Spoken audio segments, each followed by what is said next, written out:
বিজনিং welcome back সবাইকে। তো আজকে হচ্ছে ব্ল্যাক পিঙ্কের 8th অ্যানিভার্সারি। তো আজকের দিনটা খুবই স্পেশাল ব্লিঙ্কদের কাছে। তো অ্যাজ এ ব্লিঙ্ক এই দিনটা আমার কাছেও খুবই স্পেশাল। অ্যান্ড আমি যদিও বিটিএস আর্মি হওয়ার পর ব্লিঙ্ক হয়েছি 2023 সালে, কিন্তু এই চারজন সত্যি কথা বলতে আমার কাছেও খুবই স্পেশাল, লাইক এ কুইন। যেমন বিটিএসরা আমাদের 7 কিং, তেমনই ব্ল্যাক পিঙ্কের এই চারজন সদস্য আমাদের কাছে 4টে কুইন। তো চারজন সদস্যই কেউ কারোর থেকে কম নন, এবং প্রত্যেকটা সদস্যেরই এই গ্রুপের সফলতার পেছনে অবশ্যই অনেক অবদান রয়েছে। আর শুরু থেকে বলতে গেলে 2016 সালের 8ই আগস্ট এই চারজন সদস্যকে নিয়ে ব্ল্যাকপিঙ্ক গ্রুপটি ডেবিউ করেছিল ওয়াইজি এন্টারটেনমেন্টের হয়ে। যদিও এই ব্ল্যাকপিঙ্কে চারজনের থাকার কথা ছিল না, আরও একজনের থাকার কথা ছিল, যিনি হচ্ছেন মায়ন, যিনি এখন জি আইডলের মেম্বার। আর এই ব্ল্যাকপিঙ্ক গ্রুপটিতে যারা যারা চারজনই আছেন, চারজনেই অত্যন্ত ট্যালেন্টের অধিকারী। তার মধ্যেই রয়েছেন জিসু, হচ্ছেন গ্রুপের ভিজুয়াল আর্টিস্ট, এবং জেনি হচ্ছেন মেইন র্যাপার, এবং লিসা হচ্ছে লিড ড্যান্সার, আর রোজে হচ্ছে মেইন ভোকালিস্ট। আর রোজকে কিন্তু সিলভার ভোকালিস্ট বলা হয় কে পপের, অ্যান্ড লিসাকে কে পপের কুইন বলা হয়। জেনিকে র্যাপ গার্ল বা সেভেজ কুইন বলা হয় কে পপের, আর জিসুকে বিউটিফুল গার্ল, আর জিসুকে কিন্তু প্রিন্সেস অফ আর্মি বলা হয়। যদিও ব্ল্যাকপিঙ্ক গ্রুপটিকে বিটিএসের মতো অত হয়তো কষ্ট সহ্য করে এতদূর আসতে হয়নি, তারা খুব তাড়াতাড়ি সফলতা পেয়ে গেছিলো ঠিকই, কিন্তু এর পিছনে কিন্তু তাদেরকে অনেকটাই কষ্ট করতে হয়েছে। নাচ, গান, কোরিওগ্রাফি সমস্ত কিছুকে ঠিকভাবে এবং সুন্দরভাবে দর্শকদের সামনে উপস্থাপিত করতে হয়েছে।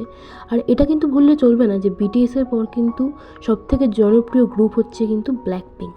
আর ব্ল্যাকপিঙ্ক কিন্তু মেয়েদের গ্রুপ, মানে গার্লসের প্রত্যেকটা গ্রুপের মধ্যে শীর্ষে রয়েছে। এত পপুলারিটি কিন্তু কোনো গার্ল গ্রুপের এতটা নেই। আর একটা কথা না বললেই নয়, প্রত্যেকটা সদস্যদের অনেক অনেক খাটনি করে এই জায়গায় আসতে হয়েছে। যেমন প্রথমেই শুরু করছি আমি লিসাকে দিয়ে, সর্বকনিষ্ঠ সদস্য। লিসা কিন্তু থাকতেন থাইল্যান্ডে। লিসার জন্মগত নাম হচ্ছে প্রাণপ্রিয়া মনোবান। গ্রুপে আসার পর লিসা তার স্টেজ নেম হিসেবে রাখা হয়। আর লিসা ছোটোবেলা থেকে অনেক ডান্স পছন্দ করতেন, এবং তারপর তিনি থাইল্যান্ডে একটি কে পপের অডিশনে যোগ দিয়েছিলেন, সেখানে অডিশনও দিয়েছিলেন।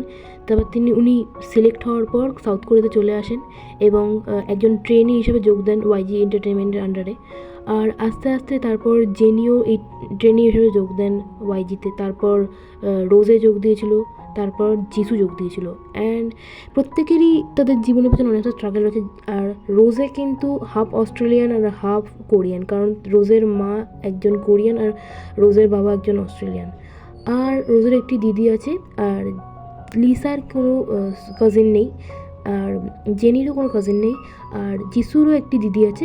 জিসু আর জেনির স্টেজ নেম কিন্তু তাদের রিয়েল নাম অনুসারেই রাখা হয়েছে ঠিকই, কিন্তু রোজে যে আছে, রোজের স্টেজ নেম রোজ হিসেবে রাখা হয়েছে, তার রিয়েল নেম কিন্তু পার্ক চ্যানিও। এরপর আসে ব্ল্যাকপিঙ্কের সবথেকে বড় সদস্য জিসুর ব্যাপারে। জিসু কিন্তু অনেক বুলি হতো তার মিডিল স্কুলে থাকার সময়, কারণ সবাই তাকে নানা রকম কথা বলে খেপাতো। আর এরপর আসি আমাদের র্যাপার জেনির কথা। সবাইকে মনে হয় জেনি হয়তো খুব রুড আর অ্যারোগেন্ট স্বভাবের একটি মেয়ে, কিন্তু এটা সবাই বোঝে না এই রুড অ্যারোগেন্ট সবাই স্বভাবের একটি মেয়ে কতটা দয়ালু এবং কতটা ভালো। আর জেনি কিন্তু প্রত্যেকটা মেম্বারকে নিজের দিদি আর নিজের বোনের মতোই দেখে। আর জেনি কিন্তু জিসুর বেস্ট ফ্রেন্ড। আর প্রত্যেকটা মেম্বারকে খুবই ভালোবাসে। যেমন একটা উদাহরণ তোমাদের বলি, জিসু একবার লিসা যখন মিলিটারি ট্রেনিংয়ে ছিল, তখন লিসাকে একটা লেটার লিখেছিল, আর সেটা পড়ে লিসা খুব আবেগপ্রবণ হয়ে গেছিলো। এতটা সুন্দরই সেই লেটারটা লিখেছে হয়তো। এরপর আসি রোজের ব্যাপারে। রোজও খুবই ভালো, অ্যান্ড রোজ তার দিদিদেরকে এবং তার বোনদেরকে খুবই ভালোবাসে, অ্যান্ড ব্ল্যাকপিঙ্ক মেম্বারদের অনেক সম্মান করে। অ্যান্ড জিসুর ফ্লাওয়ার গানটা যখন করেছিল, মানে যখন শুটিং হচ্ছিল, তখন কিন্তু জিসুকে সাপোর্ট করেছিল রোজে। এছাড়াও জেনিকে, এবং জেনি সোলো গানের সময় জিসু ওকে সাপোর্ট করেছিল, এবং লিসার যে লালিসা গানটার সময় জিসু ওকে সাপোর্ট করেছিল। ব্ল্যাকপিঙ্কের সোলো কাজগুলোতে ওরা একে অপরকে কিন্তু অনেক সাপোর্ট করেছে, এটা আমরা দেখতেই পেয়েছি। এটা থেকেই বোঝা যায় ওরা মেম্বাররা একে অপরকে কতটা ভালোবাসে। এবার আসে একটা নতুন খবরে, ব্ল্যাকপিঙ্ক মেম্বাররা কিন্তু নতুন কোনো কাজ করছেন না 2024 সালে। 2024 সালে জেনির জিকোর সাথে কোলাবোরেশনে একটা নতুন গান চলে এসেছে স্পট বলে, আর লিসার তার সোলো অ্যালবামের নতুন একটা গান চলে এসেছে যেটা তার সোলোভাবে পরিচালিত হয়েছে, যেটার নাম রকস্টার, আর এটা অনেক ভিউজ পেয়েছে। আর এই স্পট আর রকস্টার দুটো গানই খুবই ভালো। আর রোজের নতুন গান আসতে পারে বলে জানা যাচ্ছে যতদূর সম্ভব। আর শোনা যাচ্ছে যে যিশুর একটা নতুন কোরিয়ান ওয়েব সিরিজ আসতে চলেছে, যেটার নাম হবে ইনফ্লুয়েঞ্জা। আর এটা ওই জম্বি টাইপের, ওই সিরিজগুলোর মতোই টাইপেরই হবে, খুব নাকি ভালো হবে। আর লিসা নিজের একটি কোম্পানি খুলেছে যার নাম হচ্ছে এলএলাউড, আর এই কোম্পানির আন্ডারেই কিন্তু রকস্টার গানটা সম্প্রচারিত হয়েছিল, মানে রিলিজ হয়েছিল। আর জেনিও নিজের একটি কোম্পানি খুলেছে সোলো, যার নাম হচ্ছে ওডা টেইলার। আর যিশুও নিজের একটি কোম্পানি খুলেছে যার নাম হচ্ছে ব্লিসো। আর এইগুলোর প্রত্যেকটা কোম্পানি তাদের কিন্তু সোলো। আর রোজে কিন্তু এখন কোনো নতুন কোম্পানি খোলেননি এই বছরে। নতুন কোনো কাজ না আসার জন্য দরুন অনেকেরা ভাবছিল এটাই কি ব্ল্যাকপিঙ্ক হয়তো ডিসব্যান্ড হয়ে গেছে 2023 সালেই, কিন্তু এমনটা না। 2023 সালে কিন্তু তারা কন্ট্রাক্ট রিনিউ করেছে, মানে তারা এখনও ডিসব্যান্ড হয়নি, তাদের ডিসব্যান্ড হতে এখনও দেরি আছে, মানে তারা 2027 সালে ডিসব্যান্ড হবে মেবি।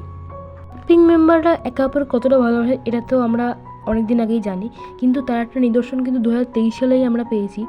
যেমন বিটিএস মেম্বারের মধ্যে সুগার যখন একটা সার্জারি হয়েছিল, তখন সুগার লিভ নিয়েছিল বিটিএস থেকে, তখন বিটিএসের প্রত্যেকটা কনসার্টে সুগার না থাকলেও সুগার জায়গাটা কিন্তু অন্য কাউকে দিয়ে পূরণ হয়নি, তারা ওই জায়গাটা ফাঁকা রেখেই তারা তাদের ডান্স এবং প্রত্যেকটা সমস্ত কিছু কনসার্ট করেছিল। তেমনই 2023 সালে ব্ল্যাকপিঙ্ক মেম্বার যিশুর যখন করোনা হয়েছিল, তখন ব্ল্যাকপিঙ্কের ওয়ার্ল্ড ট্যুরে কনসার্ট চলছিল, তখন প্রত্যেকটা কনসার্টে কিছুদিনের জন্য যিশুকে দেখা যায়নি, কিন্তু সেই সময় কিন্তু যিশুর জায়গাটা পূরণ হয়নি। ব্ল্যাকপিঙ্ক মেম্বাররা কনসার্ট করেছিল এবং তাদের যিশু অন্যকে তারা সম্মান দেখিয়েছিল, এবং যিশুর যে সোলো গানটা ছিল ফ্লাওয়ার, সেই গানটা তারা পারফরমেন্স করেছিল যিশুর উদ্দেশ্যে সম্মান প্রদর্শনের জন্য। অ্যান্ড তারপর যিশু ব্যাক করেছিল ব্ল্যাকপিঙ্কে। আর আরেকটা খবর জানা যাচ্ছে যে 2025 সালে ব্ল্যাকপিঙ্কের একটা কনসার্ট খুব বড়োভাবে আয়োজন হবে, এবং তারা ওয়ার্ল্ড ট্যুর করবে কনসার্টগুলো করার জন্য। আর ব্ল্যাকপিঙ্কের বর্ন প্লেইং ওয়ার্ল্ড ট্যুর যেটা 2023 সালে হয়েছিল, সেটা সিনেমাসে মুক্তি পাবে, রিলিজ হবে। অ্যান্ড এটাই ছিল ব্ল্যাকপিঙ্কের উদ্দেশ্যে আমার ট্রিবিউট আজকে। And happy 8th anniversary Blackpink. As a Blink I love you my 4 queens. তো বিটিএসের ভি কিন্তু জাংকুকের সাথে কয়েকটা ইনস্টাগ্রাম স্টোরি ছবি দিয়েছিল এবং লিখেছিল আই মিস ইউ, আমি তোমার সাথে তাড়াতাড়ি দেখা করতে চাই। এবং আমি এই ছবিটাতে তো ভেবেছিলাম এটা হয়তো কিম সিওজুন, বাট না। আর ইউ শিওর বলে যে শোটা জিমিন আর জাংকুক, সেটা কিন্তু 8ই আগস্ট, মানে ব্ল্যাকপিঙ্কের অ্যানিভার্সারি, মানে আজকেই রিলিজ হবে ডিজনি প্লাস হটস্টারে। তো আর তোমরা কেউ দেখতে ভুলো না কিন্তু। আজকের ভিডিওটা এই পর্যন্ত। যদি ভিডিওটা ভালো লেগে থাকে তাহলে লাইক কমেন্ট শেয়ার করে দিও, সাবস্ক্রাইব করে দিও চ্যানেলটা। Radhe Radhe, I purple you.